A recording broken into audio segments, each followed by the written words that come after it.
वाणी चल रही थी 26 जुलाई सन 65 की, तीसरे पेज के मध्य में।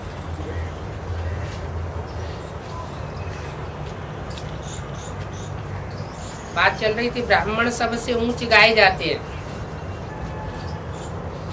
अच्छा, ब्राह्मणों से आगे तो ब्रह्मा है, फिर ब्रह्मा के आगे कौन? प्रश्न किया, ब्रह्मा के आगे कौन? ब्रह्मा। शास्त्रों में, यह भक्ति मार्ग के शास्त्रों में जो भी शब्द आए हैं, जो भी व्यक्तियों के नाम आए हैं, वो काम के आधार पर नाम गाए गए हैं। तो ब्रह्मा के भी आगे कौन? ब्रह्मा माने बड़ी माँ। बड़ी माँ के आगे कौन होगा? है? बड़ा बाप होगा ना। ब्राह्मणों की तो निशानी है चोटी। क्या? जो भी पुराने पुराने ब्राह्मण होते थे, उनकी निशानी क्या होती थी? ब्राह्मण चोटी। गऊ के खुर के बराबर चोटी रखाते थे। अच्छा, फिर ब्रह्मा का बाप कौन है? ब्रह्मा है साकार, तो साकार ब्रह्मा का बाप कौन होगा? कैसा होगा? है? साकार होगा। लेकिन यहाँ तो बोला है क्या? वो है निराकार शिव। ब्रह्मा का बाप निराकार शिव। ये कैसे है? साकार का बाप निराकार कैसे हो सकता है? जरूर है। वो निराकार बाप जिस शरीर में आता है, वो निराकारी स्टेज लेकर के आता है। जैसे और धर्म पिताएं आते हैं, अपना अपना धर्म स्थापन करते हैं, तो निराकारी स्टेज में आते हैं। महात्मा बुद्ध को देखो, क्राइस्ट को देखो, गुरु नानक को देखो, तो जैसे उन धर्म पिताओं की निराकार स्टेज है, साकारी रूप में ही तो निराकारी स्टेज है ना।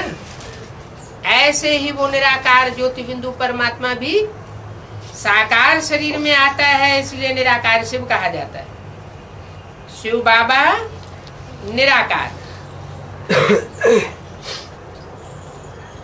और प्रजापिता ब्रह्मा है साकार। जिसमें प्रवेश करता है वो है साकार। ब्रह्मा विष्णु शंकर को रचने वाला निराकार शिव है।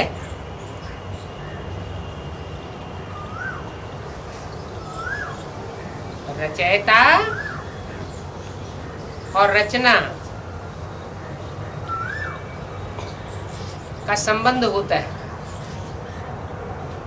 जैसा रचयिता होता है, वैसी रचना भी होती है। तो निराकार शिव बाबा कहा जाता है।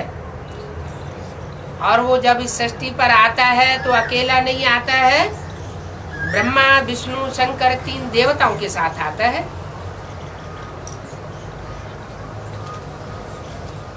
उनकी निशानी क्या रखें? निराकार शिव की जरूर उनकी निशानी रखना पड़े लिंग। क्यों? लिंग निशानी क्यों रखना पड़े? जैसे सोमनाथ के मंदिर में स्टार था,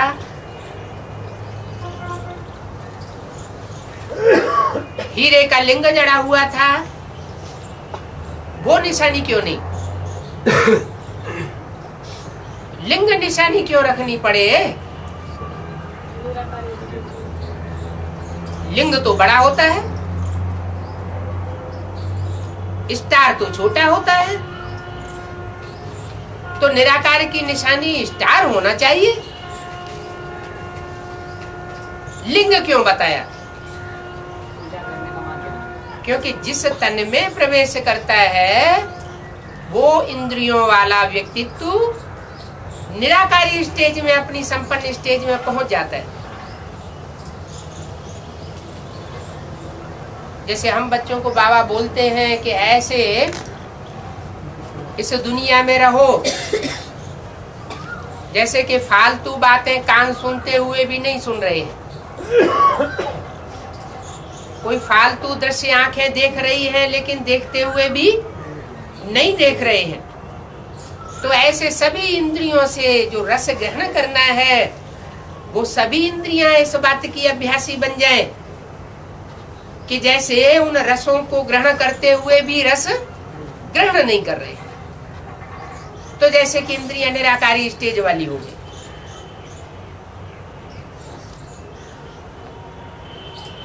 कोई चोटी के ऊपर गांठ दे देते हैं निशानी,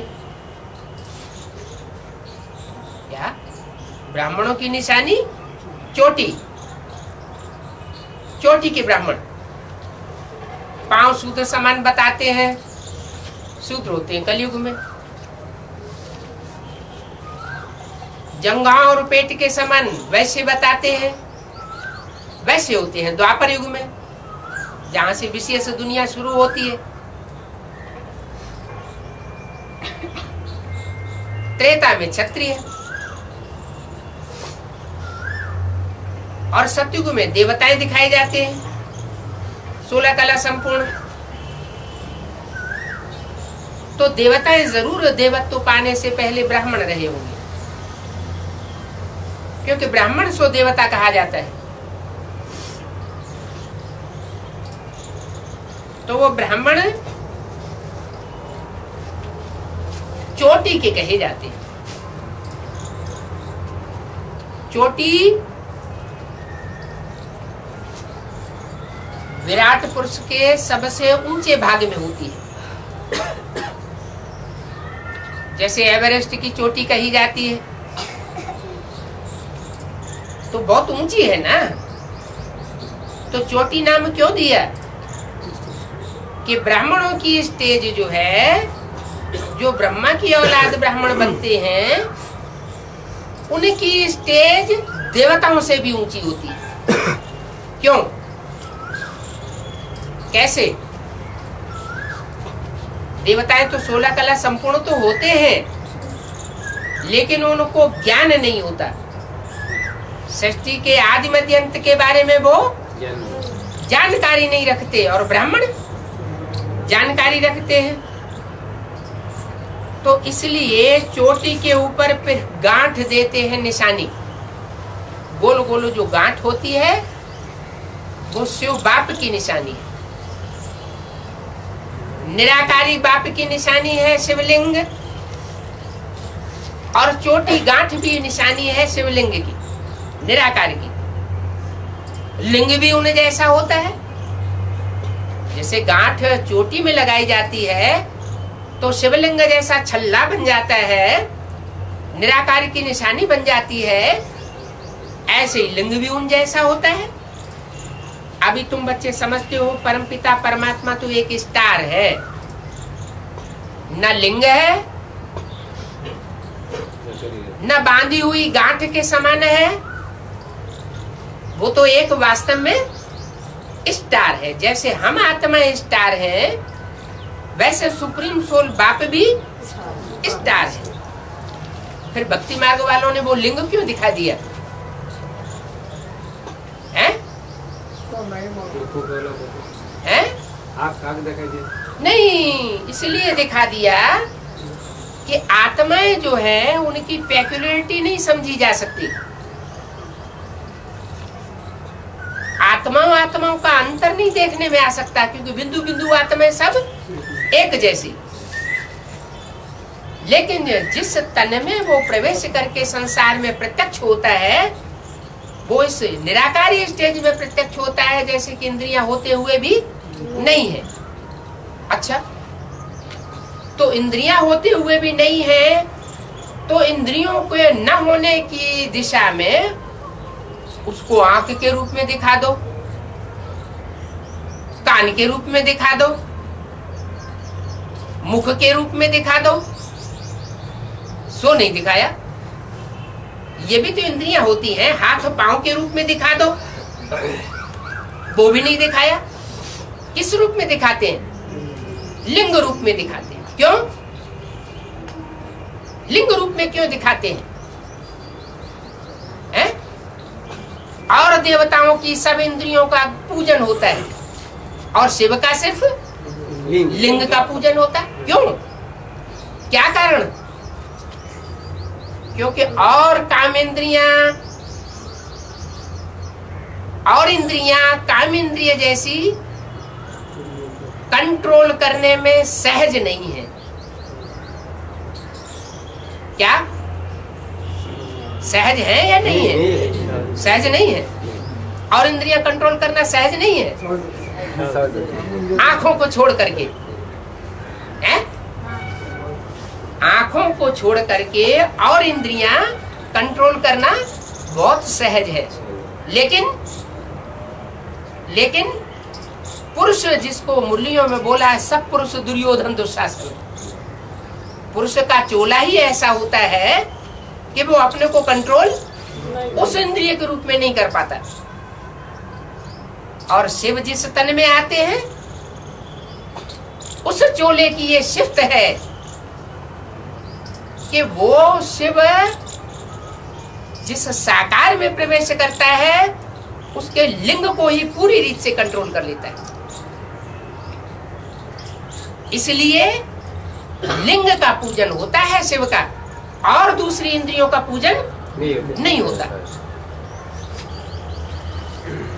ऐसे तो लिंग में आंख, कान, नाक, मुख भी दिखाए जाते हैं, लेकिन मोस्टली लिंग का रूप ही दिखाया जाता है। हाथ पांव वगैरह नहीं दिखाए जाते। तो इससे साबित होता है कि वो निराकार शिव इस सृष्टि पर आकर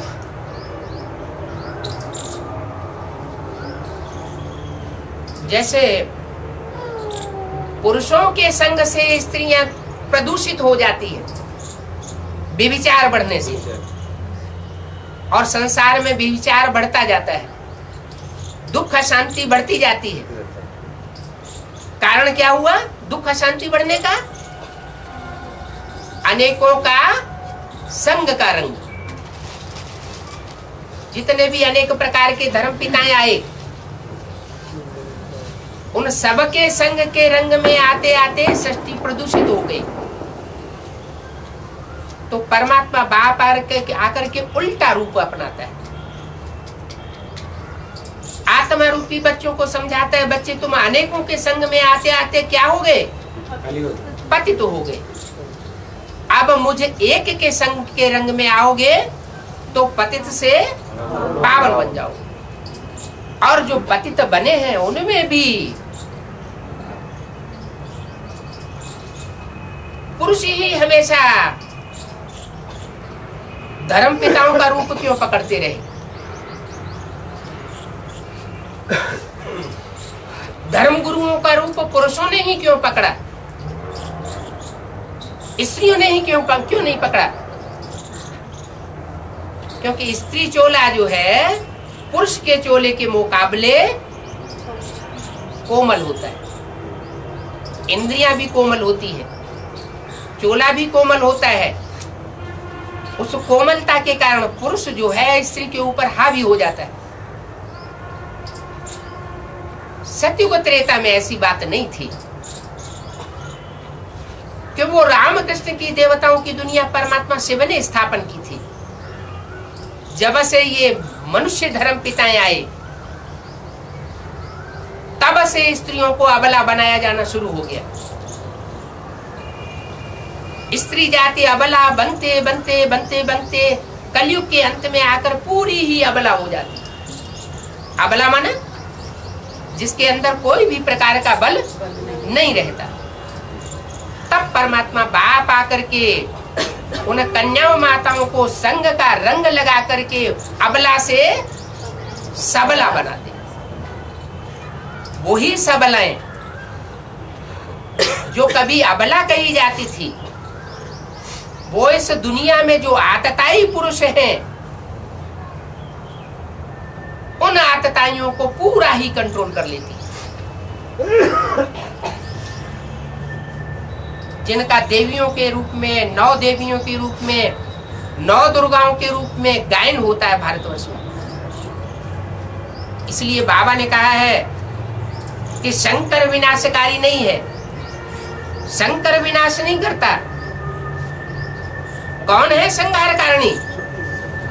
असुरों का संहार करने वाली कौन है? संहार कारणी है शक्तियां। तो वो 9 अबलाएं सबला का रूप धारण करके इस संसार में संहार का रूप, संहार का पार्ट बजाती है। किसके संग का रंग लगता है उनको? किसकी शक्तियां बनती हैं? कोई मनुष्य गुरु की शक्तियां नहीं बनती, शिव शंकर भोलेनाथ की शक्तियां बनती हैं। तो बताया लिंग का रूप भी चोटी में जो गांठ लगाई जाती है उसी के रूप में दिखाया जाता है। अभी तुम बच्चे समझते हो कि परमात्मा तो स्टार है, लेकिन वो जिसमें प्रवेश करता है वो स्वरूप लिंग के रूप में पार्ट बजाता है। माना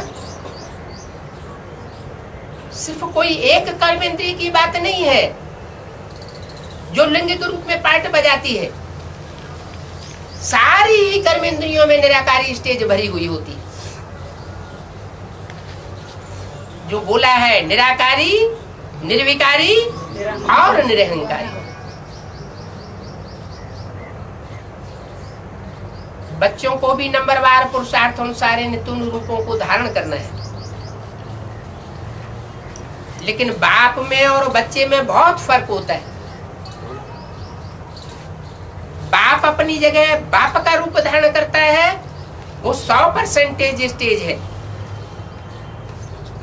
बच्चे नंबरवार होते हैं। इसलिए कहा जाता है सभी आत्माओं का बाप वो एक निराकार परम पिता परमात्मा है, कोई दूसरा मनुष्य नहीं हो सकता। कितना वंडरफुल राज है। परम पिता परमात्मा एक स्टार है, ये कोई भी नहीं जानते। भक्ति मार्ग में वो बड़ा लिंग बना देते हैं। तो क्या कोई इतना बड़ा होता है? कोई ज्यादा बड़ा रूप होता है जिसमें वो प्रवेश करता है? या इब्राहिम, बुद्ध, क्राइस्ट जिसमें प्रवेश करते हैं वो कोई छोटे रूप होते हैं? नहीं, मनुष्य तो मनुष्य ही होता है। लेकिन इतना बड़ा रूप दिखाते क्यों है? कहीं कहीं तो शिवलिंग बहुत बड़े बड़े बना देते हैं। तो इतना बड़ा शिवलिंग को क्यों दिखाते हैं? जैसे पांडवों के चित्र बहुत बड़े बड़े दिखाए हैं, महात्मा बुद्ध का चित्र बहुत बड़ा बनाए देते हैं। जैनियों में बाहुबली का चित्र बहुत बड़ा बनाए देते हैं। रावण का चित्र उसका देहवान दिखाने के लिए बहुत बड़ा बनाए देते हैं।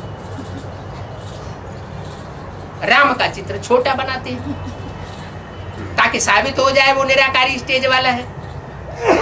तो शिवलिंग इतना बड़ा क्यों बनाते हैं? है तो वो स्टार, बड़ा काम किया है इसलिए उसको बड़ा दिखाते हैं। काम के आधार पर नाम भी पढ़ते हैं और काम के आधार पर रूप भी बड़े दिखा दिए। बड़ा लिंग बनाए देते हैं। पूजा बिंदी की कैसे करें? क्या याद तो बिंदी को किया जा सकता है, स्टार को किया जा सकता है, लेकिन स्टार की पूजा कैसे करें? क्या पूजा जानते हैं? पूजनीय कहे जाते हैं। कौन होते हैं पूजनीय? हैं? जैसे बाप की कोई बच्ची होती है तो बच्ची को जिस पुरुष के साथ ब्याहता है वो बच्ची तो पवित्र है, और जिसके साथ ब्याह किया वो भी उसके लिए मान्य पक्ष में आती है, पूजनीय पक्ष में आ जाती है। किसका दान किया? कन्या का दान किया। तो कन्या का दान किया, जो दान करने वाला होता है वो ऊंचा होता है या दान लेने वाला ऊंचा होता है? कौन ऊंचा होता है? देने वाला ऊंचा होता है? जो दान है वो हमेशा श्रेष्ठ को किया जाता है, भ्रष्ट को दान नहीं किया जाता। कन्या को रतन कहा जाता है। तो भारत में ये परंपरा है कि कन्या रत्न श्रेष्ठ को दान करना है, इसलिए कुरी भी देखी जाती है। क्या ब्राह्मणों की जैसे 9 कुरियां होती है ना, तो जब कन्या दान करते हैं तो देखते हैं कि हमारे से ऊंची कुरी का ब्राह्मण होना चाहिए, उसको कन्यादान करेंगे। अगर हमारी परंपरा से हमारी परंपरा में कुरी अगर उसकी नीची है, नीची जाति का ब्राह्मण है, तो उसको अपनी कन्या कभी नहीं देते। तो ये यादगार सारी कहाँ की है? संगम युग की यादगार है। परमात्मा बाप जब आता है तो चोटी के ब्राह्मण में आता है। चोटी का ब्राह्मण किस आधार पर कहा जाता है? नहीं, ज्ञान तो सारा शिव का है। जो भी ज्ञान है ब्राह्मण बच्चों में वो शिव बाप का ज्ञान है, लेकिन ज्ञान तो रावण में भी था। ज्ञान को लेना, ज्ञान को देना, ज्ञान सुनना, ज्ञान सुनाना, ये अलग बात है। लेकिन कर्म इंद्रियों में वो ज्ञान समा जाए, ये ऊंची बात, ये है ऊंचा पुरुषार्थ। तो बताया कि मैं ब्राह्मण चोटी में प्रवेश करता हूं।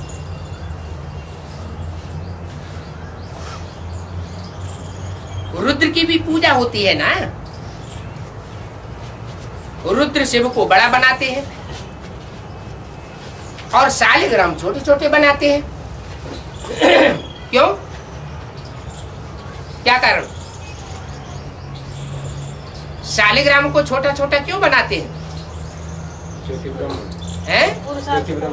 क्योंकि जो और बच्चों का पुरुषार्थ है वो बाप के पुरुषार्थ के मुकाबले बहुत पीछे किस्म का है। बच्चे तो बच्चे होते हैं और बाप बाप होता है। शालिग्राम इसलिए छोटे छोटे बनाते हैं, लाखों की तादाद में बनाते हैं, और लिंग एक बनाते हैं। और जो भी शालिग्राम बनाते हैं वो अंगुष्ठा मिसल बनाते हैं। क्या? जो निशानी गाई जाती है आत्मा की कि आत्मा अंगुष्ठा मिसल है, इसलिए अंगुष्ठे मिसल शालिग्राम बनाते हैं। बहुत बहुत बनाते हैं, 1,00,000 2 लाख भी बनाते हैं। अब वो पंडित आदि क्या जाने कि परमपिता परमात्मा का रूप क्या है। वो तो शालिग्राम को भी भगवान समझ लेते हैं। शालिग्राम की बटिया को भी क्या समझ लेते हैं? भगवान का रूप समझ लेते हैं। कहते हैं प्रकृति के बीच में चमकता है जब सितारा, आत्मा है ना, बहुत पतली है, उनका भी साक्षात्कार होता है। जैसे कोई ऊपर से तारा टूटता है आसमान से, तो थोड़ा सा सफेद बिंदी मिसल रह जाता है, वैसे आत्मा भी बिंदी स्टार मिसल है।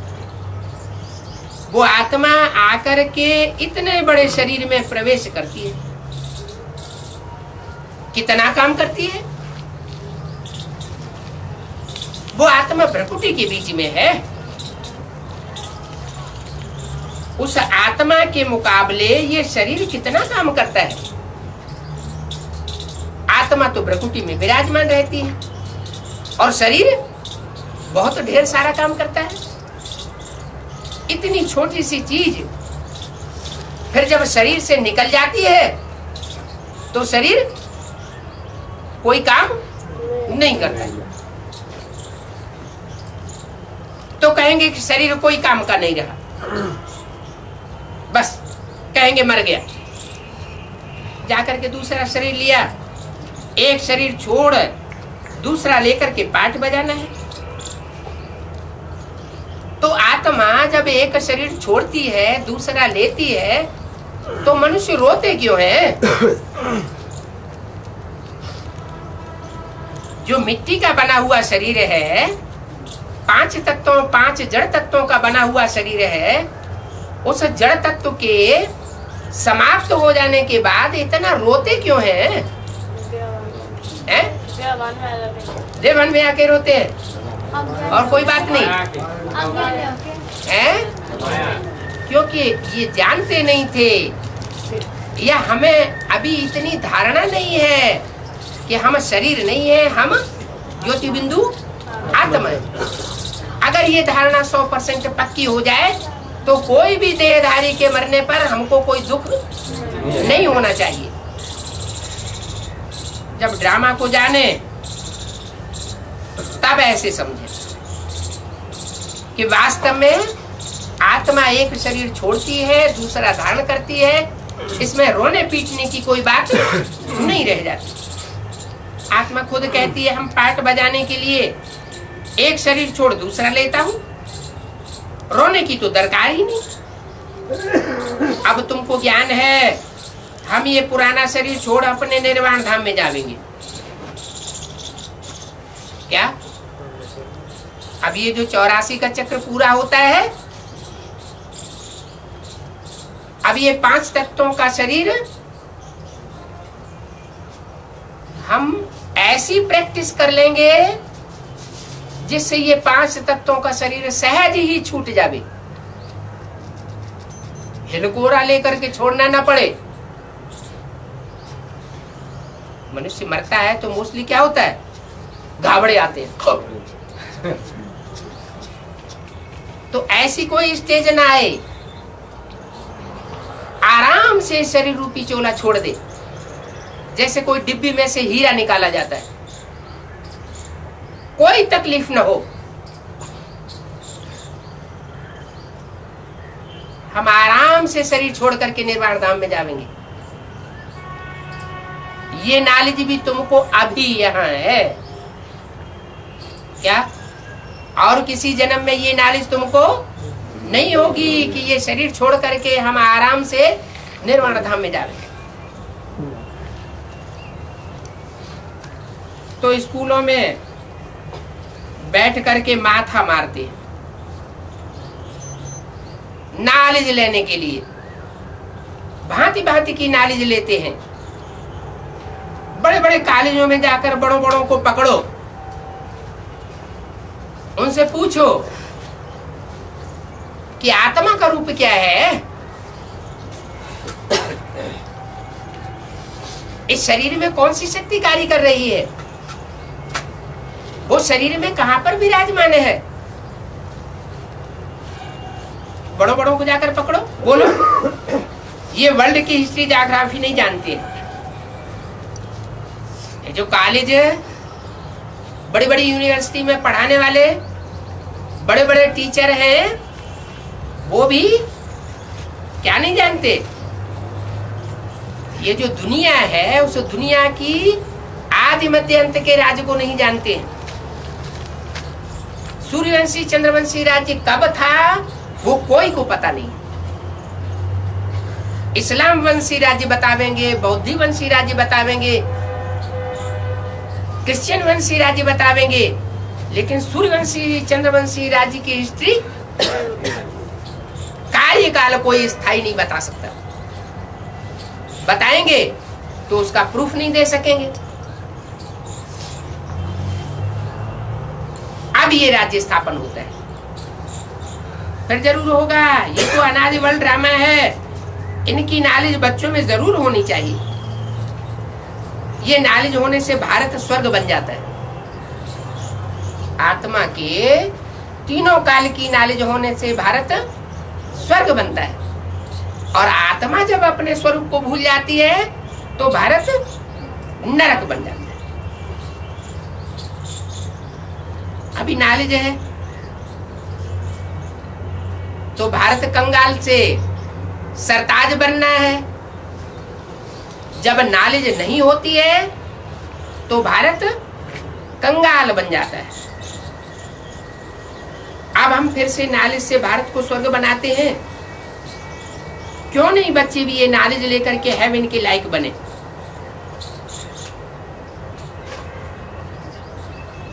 तुम भी बनो। कौन? जो बड़े बड़े प्रोफेसर हैं कॉलेजेस में, उनको जाकर समझाओ तुम भी बनो और हम भी ये नॉलेज लेकर के स्वर्ग के देवताएं बने। किसको भी छोड़ना नहीं चाहिए। तीर्थों पर तो ढेर जाते रहते, उन्हों के पीछे लग पड़ो तो बेचारे बच जाएंगे। कैसे बच जाएंगे? तीर्थों पर धक्का खाने से बच जाएंगे। अभी भक्ति मार्ग में खत्म होने जा रहा है और ज्ञान मार्ग जिंदाबाद होने जा रहा है। क्या स्लोगन दिया? भक्ति मार्ग मुर्दाबाद, ज्ञान मार्ग जिंदाबाद।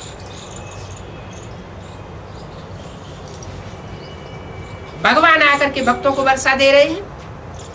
जिंदाबाद कब होता है? जब भगवान स्वयं इस सृष्टि पर आकर के ज्ञान देता है तो ज्ञान मार्ग जिंदाबाद होता है। और मनुष्य गुरु जब आकर के इस सृष्टि पर ज्ञान देना शुरू करते हैं तो भक्ति मार्ग जिंदाबाद होना शुरू हो जाता है। अभी भक्ति मार्ग मुर्दाबाद होना है, ज्ञान मार्ग जिंदाबाद होना है।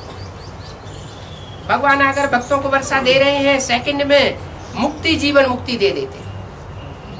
जिस सेकंड भी आत्मा और परमात्मा की नॉलेज बुद्धि में बैठ जाती है, आत्मा निश्चय बुद्धि हो जाती है कि हम आत्माओं का बाप परमपिता परमात्मा हमको नरक में से निकाल करके स्वर्ग का देवता बनाने के लिए आज आया हुआ है, तो हमारी आत्मा मुक्ति, जीवन मुक्ति का अनुभव करने लगती।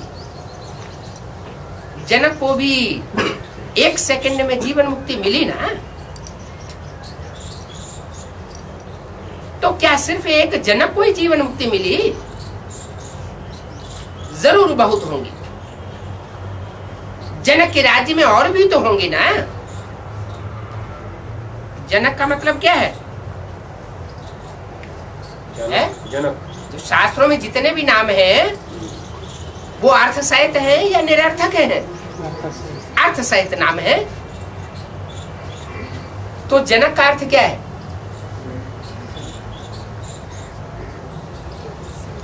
जनकम का पुनरपि जननम पुनरपि मरणम, पुनः जन्म लेना, पुनः पुनः मरण होना। तो जनन का मतलब क्या हुआ? जन्म लेना। तो जन धातु से बनता है जन्म लेना, और जनक का माना करने वाला। क्या? इस सारे संसार का नए रूप से जन्म करने वाला, तो वो हुआ जनक। कौन हुआ जनक? है? जो जीवन मुक्ति प्राप्त करने वाला होगा उस पहले नंबर का गायन होगा या सभी का गायन होगा? पहले नंबर का गायन होता है। तो जनक कौन हुआ? इस सारी सृष्टि का जनक कौन हुआ? है? पहला नंबर हुआ। तो बोला जनक कोई एक थोड़े ही होगा, है? इस सृष्टि पर तो घटे हैं। क्या? देवताओं के भी, ब्राह्मण देवताओं के भी 9 घट बना दिए। उन 9 घटों के आधार पर 9 धर्म बन गए हैं। तो 9 ग्रुप्स को जन्म देने वाला जनक कितने होंगे? एक होगा या ज्यादा होंगे? एक होगा। नहीं, ज्यादा होंगे ना। तो जनक कोई एक थोड़ा ही होगा, बहुत होंगे ना। जनक के राज्य में और भी तो कोई होंगे ना। 26 जुलाई 65 की वाणी का चौथा पेज। राजा और प्रजा सब होंगे। कहते हैं जनक को सेकंड में जीवन मुक्ति मिली तो औरों को भी मिली होगी। क्या औरों को नंबरवार नहीं मिली होगी? पहला नंबर होगा तो कोई दूसरा तीसरा नंबर भी होगा ना, सिर्फ एक को तो नहीं मिलती। बाप कहते हैं सेकंड में स्वर्ग का मालिक बना सकता हूं। क्या 1 सेकंड में स्वर्ग का मालिक बना सकता हूं? बना सकता हूं तो बना क्यों ना दो? 500 करोड़ को बनाए दो, है? बना सकते हैं? 500 करोड़ को नहीं बना सकते। बनेंगे भी तो नंबरवार बनेंगे। क्या शर्त है? बना सकता हूं। क्या शर्त है? बोलो।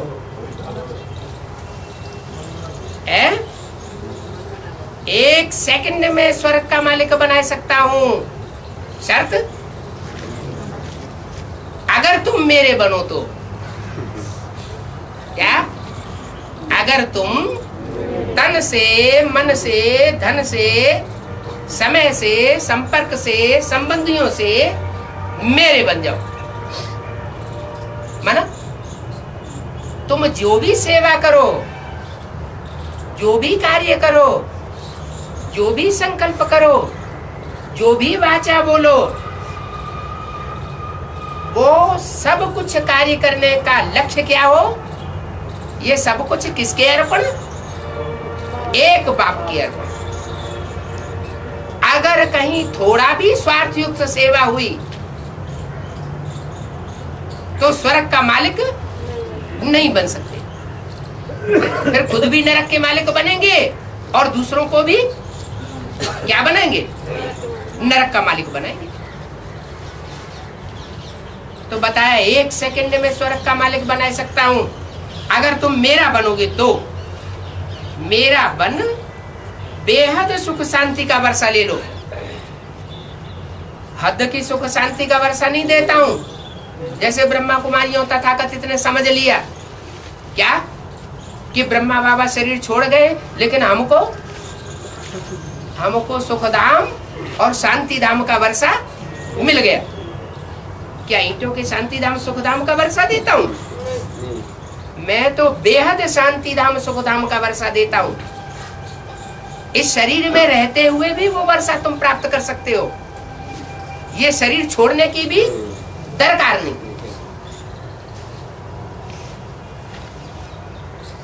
मेरा बनकर बेहद का सुख शांति का वर्षा ले लो। शांति धाम में है बेहद की शांति,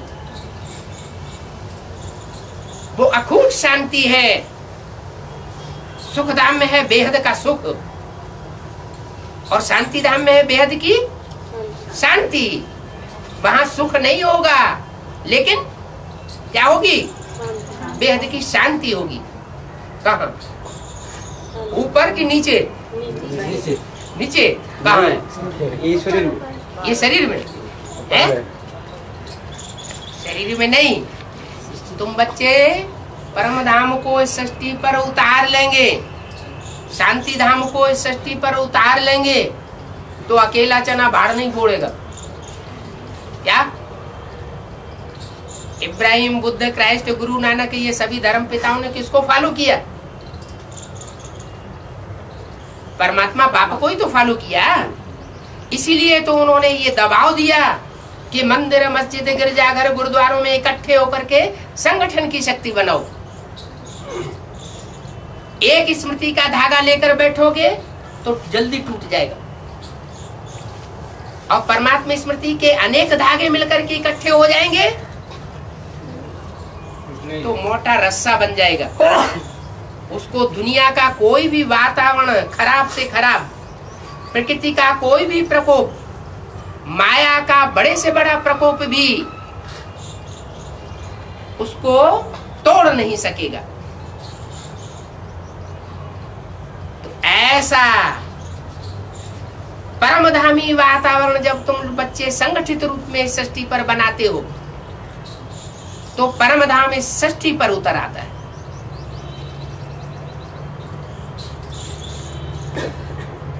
उसकी यादगार कहाँ है? ऐसे परमधाम की यादगार कहाँ है जहां सब शांति में बैठे हुए हैं? दिलवाड़ा मंदिर। वो दिलवाड़ा मंदिर में ही इतनी बड़ी यादगार क्यों बनी हुई है? हैं? दूसरी जगह क्यों नहीं बनी है? वहाँ वो कार्य हुआ है। जरूर है। इस षष्ठी पर कभी ऐसी तपस्या का वो संगठित रूप में कार्य माउंट आबू में हुआ है, जिसका शास्त्रों में भी जिक्र है। जैनियों के शास्त्रों में वैताड्य पर्वत के रूप में जिक्र है।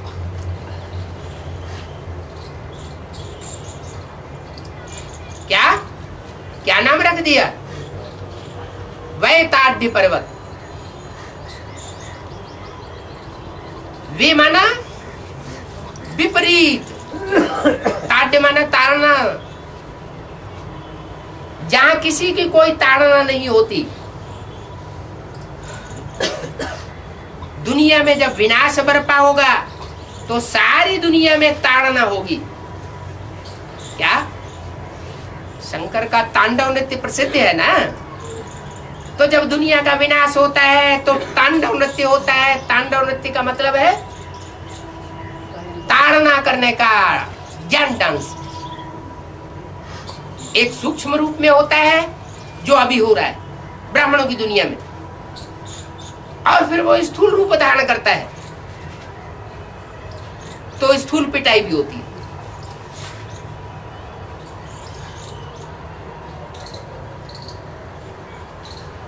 तो जब स्थूल पिटाई होती है उसको कहते हैं धर्मराज के डंडे खाए। तो बताया वो शांति धाम जहां तुम संगठित रूप में स्थापन करेंगे माउंट आबू में, तो तुम्हें अनुभूति होगी कि जैसे शरीर को खाना खाने की दरकार ही नहीं, भूख नहीं रहेगी, प्यास भी नहीं रहेगी। क्या? शारीरिक कोई भी प्रकार की प्रक्रिया करने की आवश्यकता नहीं रहेगी। आत्मा जब बीज रूप स्टेज में पूरी ही टिक जाएगी तो उसके बाहरी दुनिया के 5 तत्वों की आवश्यकता ही नहीं रहेगी। वो है शांति धाम। शरीर के द्वारा न सुख भोगेंगे और न दुख भोगेंगे, शांति ही शांति लगी पड़ी होगी। तो इशारा दिया शांति धाम में है बेहद की शांति। उस शांति की हद नहीं होगी। और सुख धाम में है बेहद का सुख। क्या? शांति धाम पहले स्थापन होगा कि सुख धाम पहले स्थापन होगा? शांति धाम पहले स्थापन होगा, सुख धाम बाद में स्थापन होगा। है? कि शांति धाम सुख धाम दोनों का गेट साथ साथ खुलेगा? है? दोनों का गेट साथ साथ खुलेगा। जिन आत्माओं के पाप कर्म रह गए होंगे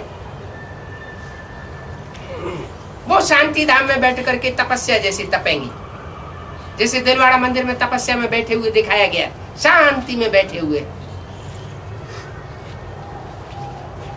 और जिनके पाप कर्म भस्म हो गए होंगे, जिन्होंने जन्म जन्मांतर जास्ती पाप नहीं किए होंगे। भारत की रानियों ने ज्यादा पाप किए या राजाओं ने ज्यादा पाप किए? हैं? राजाओं ने बहुत पाप किए। तो जो जन्म जन्मांतर पवित्रता का वर्षा लेकर के रही है, वो शक्तियां सुखधाम की स्थापना भी करेंगी और सुखधाम में ही सुख भोगेंगी। इसलिए बोला जब विनाश होगा तो आधे पापात्मा और आधे पुण्यात्मा बचेंगे। पापात्मा बैठ करके तपस्या में अपने पाप भस्म करे और पुण्यात्मा स्वर्ग के सुख भोगे, बेहद के सुख होंगे। ये बातें समझानी है। अभी तक कोई ने ये बातें समझाई नहीं है। समझानी है का मतलब भविष्य में समझानी है या सन 65 में समझानी है?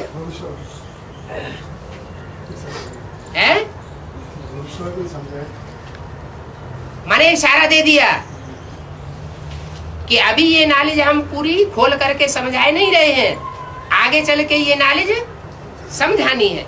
ये पढ़ाई कितनी सिंपल है, क्या घुमाओ फिराओ वाली पढ़ाई नहीं है। कैसी पढ़ाई है? सहज ज्ञान है, सहज राजयोग है। अरे बहुत सिंपल है पढ़ाई, बहुत सिंपल है, बहुत सादा है। फिर कोई ब्रह्मा कुमार कुमारी तो ये कहते हैं कि हमारा तो ये सुन के सर चकराने लगा। ऐसे क्यों? जब इतनी सिंपल नॉलेज है तो सहज ही समझ में आ जानी चाहिए ना सबको। क्यों नहीं समझ में आती है? क्योंकि ज्ञान सुनना, सुनाना, समझना, समझाना एक बात है और प्रैक्टिकल जीवन में उसको धारण करना दूसरी बात। अंदर से एक और बाहर से कोई दूसरा है तो ये नॉलेज उसकी समझ में नहीं आवी।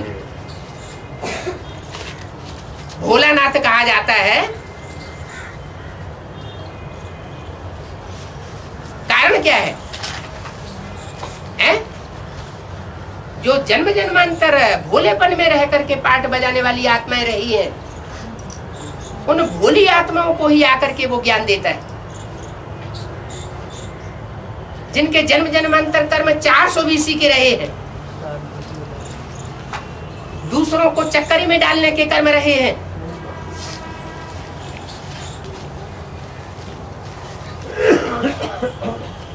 ऐसी आत्माओं के लिए परमात्मा का ज्ञान जल्दी सुलभ नहीं होता। तो पढ़ाई बहुत सिंपल है। बैरिस्टर पढ़ाते हैं सारी क्लास को, है? सारी क्लास को बैरिस्टर पढ़ाता है तो सारे ही बैरिस्टर और जज और सुप्रीम कोर्ट के जज बन जाते हैं? नहीं बनते ना। बैरिस्टर पढ़ावेगा तो जरूर बैरिस्टर बनावेगा। तुमको बाप वर्षा देते हैं, तुमको भी दूसरों को नॉलेज देनी है। तुम बच्चों को तो जहां तहां जाना है, तीर्थों पर जाना है, मंदिरों में जाना है, क्योंकि सर्विस तो बहुत पड़ी हुई है। क्या कहां जाके सर्विस करनी है? तीर्थों पर। तीर्थों में सबसे बड़ा तीर्थ कौन सा है? तो गए कभी हैं? और गए तो सर्विस की कि नाक पकड़ के बुला लिए गए तो चले तो गए, लेकिन सर्विस फिर भी। जैसे मंदिर में कबूतर होता है ना, तो कबूतर की आवाज निकलती है। शिव बाबा के मंदिर में कबूतर भी होते हैं और तोते भी होते हैं, तो आवाज किनकी निकलती है? कबूतर की आवाज नहीं निकलती, वो मंदिर में कुड़कू करके रह जाता है। आवाज किसकी निकलती? तोते जो है वो ज्ञान की कंठी धारण करते हैं, शास्त्रों में उनका गायन है, वो बाहर लेकर के चारों तरफ दुनिया में उस नॉलेज को फैला देते हैं। तो तीर्थों पर जाओ। तीर्थों में जो सबसे बड़ा तीर्थ है कौन सा है? माउंट आबू सबसे बड़ा तीर्थ है ना? है? उससे भी बड़ा तीर्थ कंपिल है। तो कंपिल में जाके कभी सर्विस की है? वहां के पंडित पुजारियों की सर्विस की है? जो द्रौपदी कुंड में सबको डुबका लगवाते रहते हैं, नहीं की? हैं? हाँ, स्नान घाट बनाया हुआ है। हाँ, जो भी पर्व पड़ते हैं तो उन पर्वों पर बड़ी बड़ी पब्लिक आकर के उस कुंड में गोता लगाती है। आ जाइयो कटोरी के जजमान, जय घाट पे, ऐसे चिल्लाते रहते हैं। क्या? तो उनको समझाना चाहिए ना कि तुम तो कटोरी हो, कटोरी में तो थोड़ा जल आता है, यहाँ तो ज्ञान सागर आया हुआ, काय में स्नान करना है? ज्ञान सागर आया हुआ है, उसमें आकर के स्नान करो। मंदिरों में जाओ, कौन से मंदिरों में जाओ? है? जड़ मूर्तियों के मंदिर में जाओ या चैतन्य मूर्तियों के मंदिर में जाओ? जड़ द्रौपदी कुंड में जाओ सर्विस करने के लिए या चैतन्य द्रौपदी कुंड में जाओ सर्विस करने के लिए? कहाँ जाओ सर्विस करने के लिए? हैं? सर्विस करने के लिए जाओ तो वहां डिसर्विस करके आ जाओ। क्या ये भी शर्त है? तो जड़ में जाना है या चैतन्य में जाना है? न चैतन्य मंदिर में जा रहे हैं, न चैतन्य तीर्थों में जा रहे हैं। तो सुखधाम शांतिधाम की स्थापना होगी क्या? डरते तो नहीं है जाने में? है? कहीं ऐसा ना हो हम ही चंबे में आ जाए। इसलिए बोला महाकाली के मंदिर में बहुत ध्यान से जाना चाहिए, सतर्क होके, ऐसा ना हो रपट पड़े। तो तीर्थों पर मंदिरों में सर्विस तो बहुत है, सिर्फ सर्विस करने का ढंग नहीं है बच्चों को। क्या? सर्विस तो करते हैं लेकिन सर्विस के साथ साथ क्या कर देते हैं? डिस सर्विस भी कर देते हैं। एक तो सर्विस करने का ढंग भी नहीं है और दूसरे शौक भी नहीं है। क्या? शौक नहीं है, माया सुस्त बनाई देती है। वर्ल्ड की हिस्ट्री ज्योग्राफी तो बुद्धि में फिरती रहती है। क्या? बच्चों की बुद्धि में वर्ल्ड की हिस्ट्री ज्योग्राफी तो फिरती रहती है, लेकिन सर्विस करने का ढंग अभी तक भी नहीं आया है। निराकार लोग, सूक्ष्म लोग और ये साकार लोग, जहां ऊंचे ऊंचे बाप रहते हैं वहां आत्माएं भी आत्मिक स्टेज में रहती है। फिर है सूक्ष्म वतन, इस समय वहां भी जा सकते हैं। कहां है? इस समय सूक्ष्म वतन में भी जा सकते हैं। माना हम ऐसी अपनी आत्मिक स्टेज को सूक्ष्म बना सकते हैं कि इस साकार शरीर से बाहर निकल करके कोई दूसरी आत्मा में प्रवेश करके हम अपना पार्ट प्ले कर सकते हैं। उसकी बुद्धि को घुमा भी सकते हैं कंसंट्रेशन के आधार पर। तो हम सूक्ष्म वतन में भी जा सकते हैं। हम फरिश्ते बन जाते हैं। क्या बन जाते हैं? जब सूक्ष्म वतनवासी बनते हैं तो हम फर्श की दुनिया से परे हो जाते हैं। फरिश्तों का संबंध किससे नहीं होता? फर्श की दुनिया वालों से उनका कोई संबंध, बुद्धि का कनेक्शन नहीं रहता है। जब तक देह और देह के संबंधों में बुद्धि रमण कर रही है तब तक कोई भी फरिश्ता नहीं बन सकता। ये तो है मनुष्य सृष्टि चक्र में तो यहां ही आते हैं और मूल वतन में तो कोई चक्कर नहीं है। क्या कहा? जब साकारी स्टेज होती है तो बुद्धि में ढेर सारा चक्कर चलता रहता है, संकल्पों का ढेर सारा चक्कर चलता रहता है, विकल्पों का चक्कर चलता रहता है।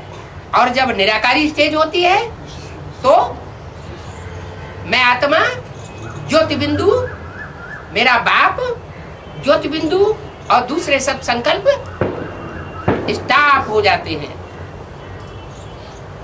तो मूल वतन में कोई चक्कर नहीं, वो तो हम आत्मा को निवास स्थान है। चक्कर चक्कर इस सृष्टि का है। वर्ल्ड की हिस्ट्री ज्योग्राफी रिपीट होती है, इसमें सब आ जाता है। क्या जो दुनिया की हिस्ट्री ज्योग्राफी 5000 वर्ष के अंदर रिपीट होती है, उसमें सारा ही दुनिया का सारा ज्ञान समाया हुआ है। तुम्हारी बुद्धि में सारा राज है। जिसकी बुद्धि में जितनी धारणा है उतना ही ऊंच पद पाते हैं। ज्ञान की धारणा नहीं है तो ऊंच पद भी नहीं पा सकते। क्यों? ऊंच पद और नीच पद का आधार क्या है? ज्ञान। ज्ञान सिर्फ ज्ञान हो तो ऊंच पद पाए लेंगे? है? धारणाएं तो देवता में बहुत होती है। तो जो 5-10 करोड़ सतयुग त्रेता के देवताएं हैं, वो उनको सबको ऊंचा पद पाना चाहिए। हैं?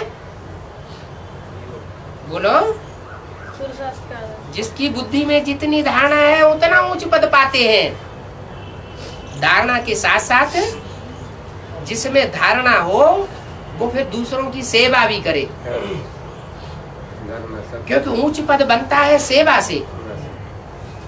नहीं तो सब पुरुषार्थी एक दूसरे से लड़ाई लड़ने लगे, तुम्हारा इतना ऊंचा पद कैसे हो सकता है, हमारा होगा, हम इस नंबर के मणके बनेंगे, तुम नहीं बन सकते।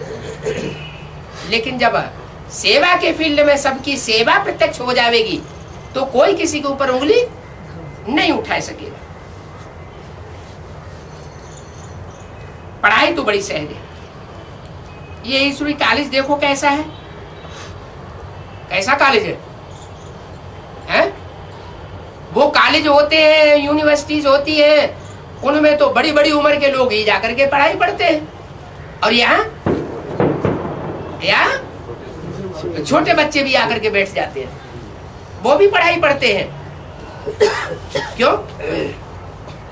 छोटे बच्चे भी आकर यहाँ पढ़ाई क्यों पढ़ सकते हैं? माउंट आबू में छोटे बच्चों को क्यों नहीं आने दिया जाता है? या जो दुनियावी ये कॉलेजेस हैं उनमें छोटे बच्चों को ये पढ़ाई क्यों नहीं पढ़ाई जाती? अरे ज्ञान तो सबको देना चाहिए, है? कारण क्या? कारण है कि ब्राह्मण 2-2, 3-3 जन्म भी लेते हैं। क्या? जिन ब्राह्मणों ने पूर्व जन्म में ज्ञान लिया है वो शरीर छोड़ने के बाद फिर दोबारा जन्म लेकर बच्चे होकर आते हैं। तो जैसे गीता में लिखा हुआ है, इस ईश्वरीय अविनाशी ज्ञान का कभी विनाश नहीं होता। शरीर छोड़ने के बाद भी आत्मा दूसरा जन्म लेती है और दूसरा जन्म लेकर के उस नॉलेज को धारण करती है। तो यहाँ छोटे बच्चों को भी चांस दिया जाता है कि पूर्व जन्म से आकर के अब तुम अपनी पढ़ाई को आगे बढ़ाओ। पढ़ाई तो बहुत सहज, बच्चे से लेकर के बूढ़े तक सब पढ़ाई पढ़ सकते हैं। क्या 80 साल का बुढ़ा भी क्यों न हो? कहीं कोई कॉलेज देखा?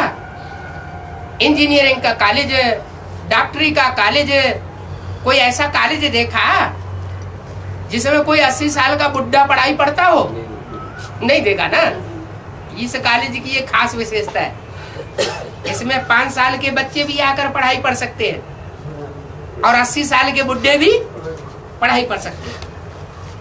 कोई मना नहीं है।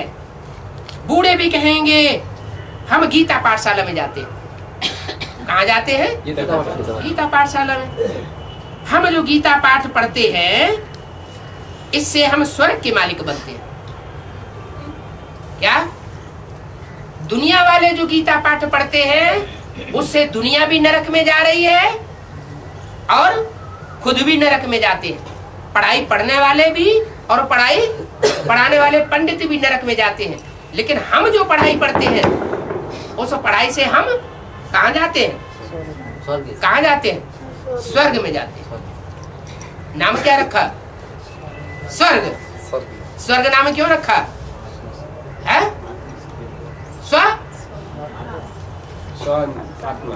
स्वर्ग है। आत्मिक स्थिति में अगर गए तो जैसे स्वर्ग में गए, और जब तक देहभान है तब तक कहाँ बैठे? नरक में बैठे। तो हम ऐसी गीता पाठशाला में जाते हैं। ऐसी गीता पाठशाला में पढ़ाई पढ़कर हम स्वर्ग के मालिक बनते हैं, राजयोग सीख रहे हैं। और सच्चा बाबा हमको पढ़ाते हैं। कैसा बाबा? वो बाबा है तो झूठे हैं, वो जो पढ़ाइयां पढ़ा रहे हैं। और ये बाबा सच्चा बाबा है। माना सदगुरु एक होता है और गुरु अनेक होते हैं। इससे साबित क्या हुआ कि सच्चा सदगुरु एक है और झूठे गुरु मनुष्य गुरु अनेक है। तो भगवान वाचे है, कृष्ण भगवान वाचे रंग लिख दिया है शिव भगवान वाच। और उन्होंने क्या समझ लिया है? कृष्ण भगवान वाच। किन्होंने? भक्तों ने। सिर्फ दुनियावी भक्तों ने या ब्राह्मणों की दुनिया में भी? ब्राह्मणों की दुनिया में भी ऐसे भक्त बैठे हुए हैं जो मुख से तो कहते हैं गीता का भगवान कृष्ण नहीं है, शिव बाबा है, लेकिन प्रैक्टिकल में अगर उनसे पूछा जाए कि भगवान का साकार रूप क्या है तो किसको बतावेंगे? दादा लेखराज उर्फ कृष्ण की सूल को बता दो। तो मूल गलती हो गई। तो सुधार तो होने से बाज नहीं आ सकता, सुधार हो ही नहीं सकता जब तक बड़ी से बड़ी भूल को नहीं सुधारा। अच्छा, ओम शांति।